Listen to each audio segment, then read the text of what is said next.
En el Perú, como en diferentes lugares del mundo, se están empezando a aplicar los pases sanitarios, estos pasaportes que le van a permitir a la gente poder ir a comprar, poder ir al supermercado, poder viajar, poder movilizarse, hacer una serie de transacciones gracias a el hecho de mostrar pues un carnet, un documento que sustente que te has aplicado la vacuna, básicamente.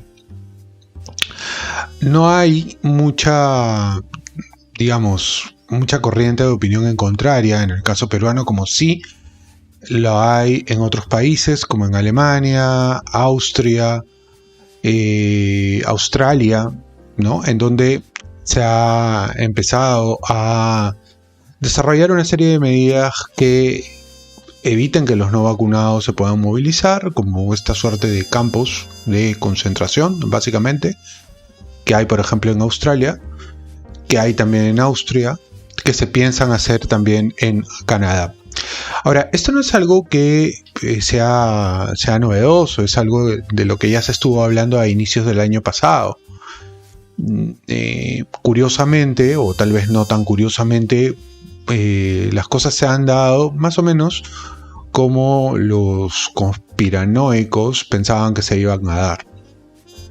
En estos días, Juan Manuel de Prada ha sido entrevistado por Jano García. Jano García es un influencer liberal que también tiene un podcast en donde habla precisamente de la realidad, sobre todo de España, pero que también habla de una serie de temas que trascienden España y que eventualmente pues nos llegan hasta estas costas.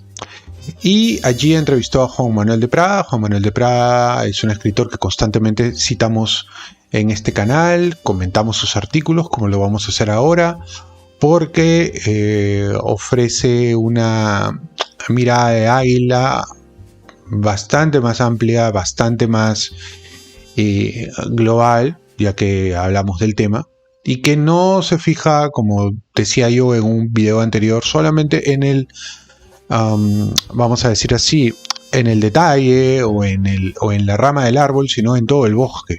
Y a veces es mejor poder ver todo el bosque para poder comprender de mejor manera qué es lo que está sucediendo en nuestra sociedad y más o menos hacia dónde vamos. Una mirada prospectiva que además nos permita ubicar.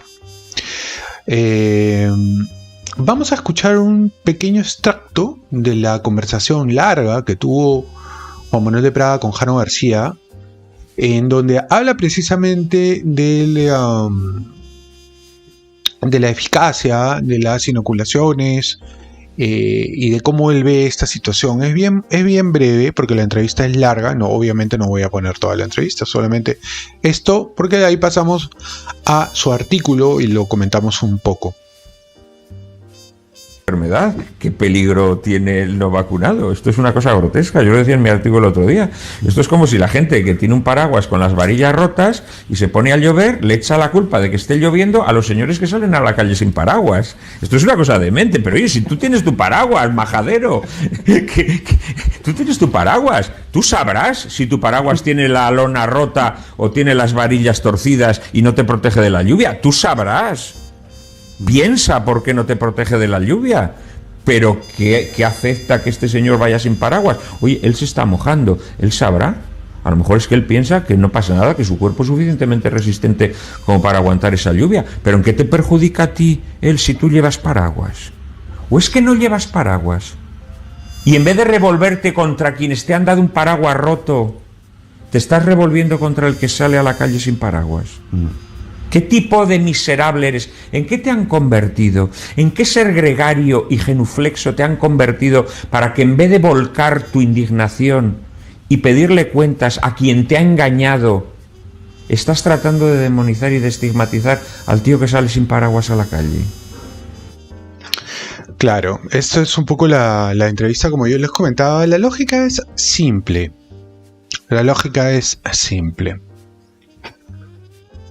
Está demostrado que las inoculaciones, que las vacunas, básicamente,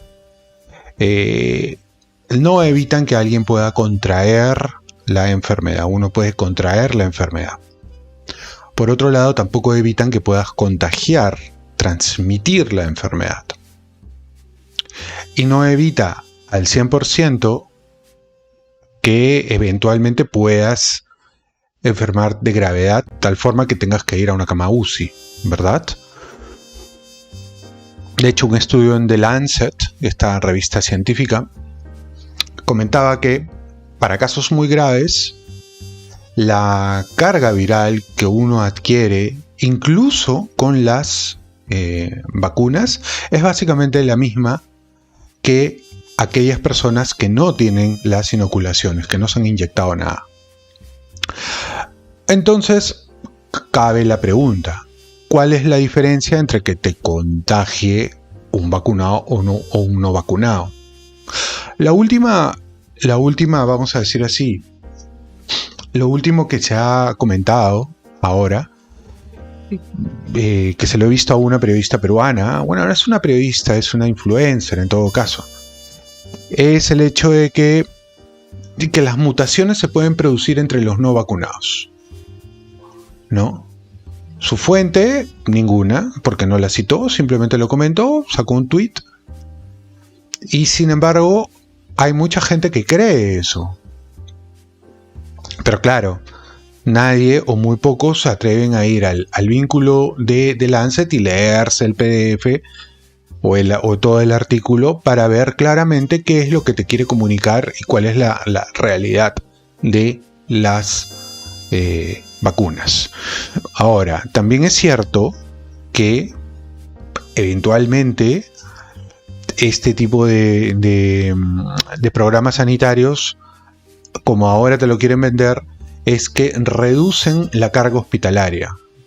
En un inicio, supuestamente te inmunizaba, pero ahora solamente reduce la carga hospitalaria, es decir, evita que te dé la enfermedad de manera muy grave, de tal forma que la carga hospitalaria pues no colapse.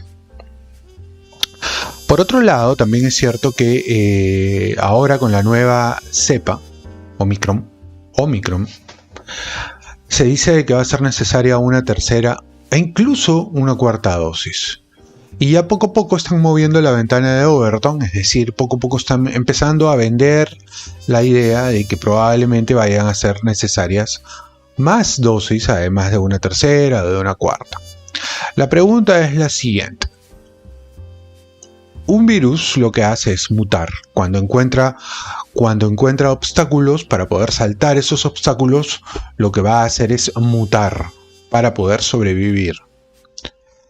Hay también circunstancias en donde los virus eventualmente pues mueren en el camino, se combinan con los virus tradicionales, como el de la influenza, el de la gripe común y tal. Pero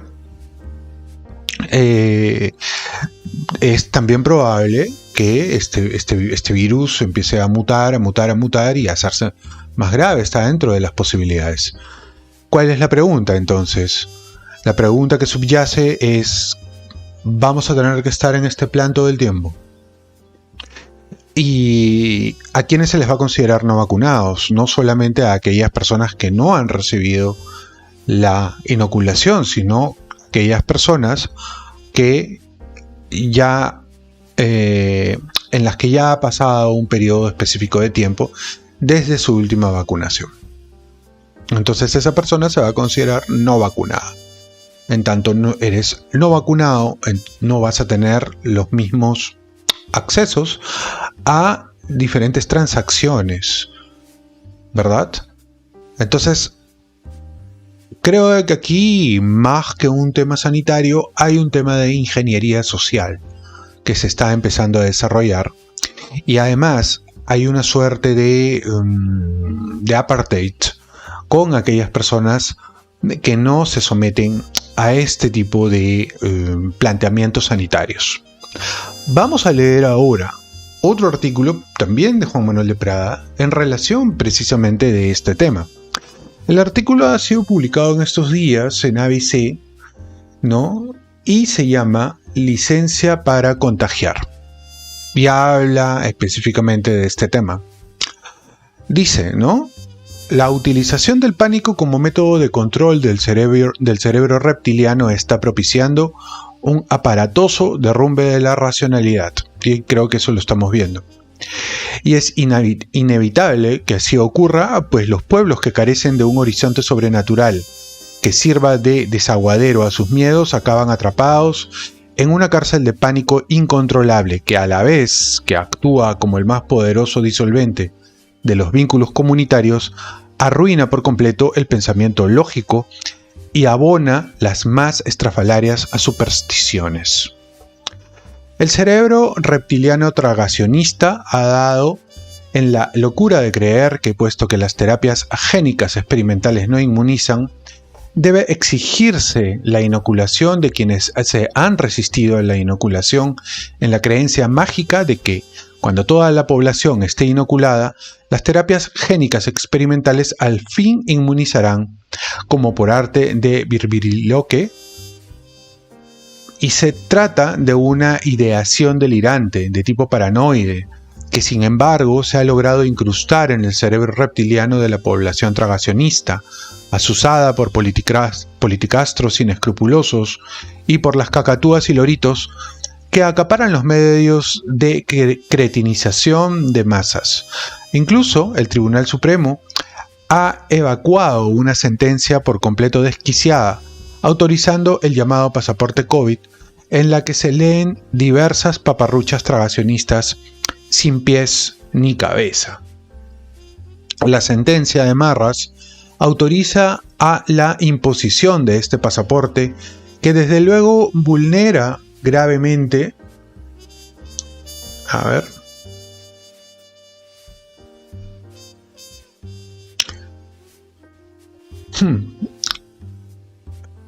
de nuevo lo leo. La sentencia de Marras autoriza la imposición de este pasaporte, que desde luego vulnera gravemente la libertad ambulatoria y la protección de datos. Pero estas vulneraciones no parecen baladíes, un atropello más entre los muchos que estamos sufriendo, e incluso deseables, pues contribuirán a que la desconfianza hacia las instituciones sea creciente, acelerando el colapso sistémico. Sin embargo, el gozo que nos produce el descrédito sistémico no debe cegarnos, pues la imposición del pasaporte COVID no servirá para impedir la propagación del virus, sino exactamente lo contrario. Se trata de un salvoconducto que permitió a las personas inoculadas y luego infectadas del coronavirus entrar más fácilmente en contacto con otras todavía no infectadas, a las que podrán contagiar adrede o inadvertidamente, sobre todo si su sistema inmunitario ha sido previamente dañado o debilitado. El llamado pasaporte COVID es, en fin, una licencia para contagiar a mansalva, que al brindar una falsa sensación de seguridad a quienes lo porten, convertirá restaurantes y centros de ocio en cónclaves coronavíricos. Solo la utilización del pánico como método de control del cerebro reptiliano explica que los hosteleros no se rebelen contra una medida que los convierte involuntariamente en propagadores del virus. Sin embargo, allá donde se imponga esta licencia para contagiar, las escasas personas que aún no han dimitido del pensamiento lógico tenderán a evitar restaurantes y centros de ocio. De este modo, aparte de no contribuir a la estigmatización psicopática de sus paisanos, protegerán su salud y contribuirán al bien común, evitando la propagación del virus. Esa es la opinión de Juan Manuel de Prada, en el sentido de que aquellas personas que lógicamente se van a inocular por segunda, por tercera vez, lo que va a generar es que sientan una falsa confianza que hace que empiecen a socializar de manera natural y normal, como si toda esta situación, toda esta coyuntura no hubiera ocurrido nunca. Y sin embargo, el virus va a empezar a transmitirse por diferentes lados, ¿no? Eso es lo que va a suceder. Eso es lo que va a ocurrir. Pero más allá de eso, conviene reflexionar sobre las verdaderas intenciones que tienen este tipo de medidas en el mundo, ¿no? Y si es que no nos estamos acercando a una suerte de totalitarismo, ¿no? Un totalitarismo que está acompañado por otras agendas, además de la agenda sanitaria, por otro tipo de temas, además del tema relativo al coronavirus. Yo creo, sí, que hay otro tipo de agendas que están en el ambiente y que seguramente van a empezar a ser más obvias, más evidentes, a medida que pase el tiempo. Por ejemplo, cambio climático, por ejemplo, LGTBI, por ejemplo, feminismo y tantas otras cosas más. Pero bueno, eso lo vamos a ir viendo seguramente poco a poco con el tiempo. Nos vemos en el siguiente video.